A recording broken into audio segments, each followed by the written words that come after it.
yesterday I spoke to our mutual friend Oleg Kashin, who is another very brave Russian journalist, one of those who has actually had his bones broken as a result of his reporting. And I was talking to him about the election results over the weekend, and he said, look, you have to remember it wasn't entirely faked. There's a big part of Russia that supports Putin.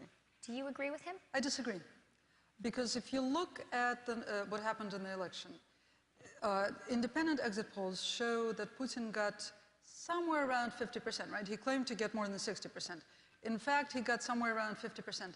That, considering that it was a rigged election in the first place, there was nobody on the ballot whom Putin didn't want on the ballot, right? So he had no real opponents, and even these fake opponents weren't allowed to campaign, really.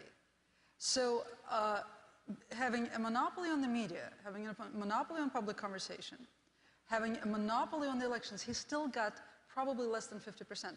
That means that if there were a real fair and open election, he would get a minority.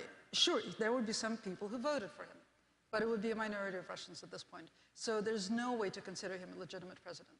Okay, there's no way to consider him a legitimate president. That is a very strong statement. You might want to reconsider the trip back to Moscow tomorrow. But where does Russia go from here? Because the election has happened. He's in the Kremlin.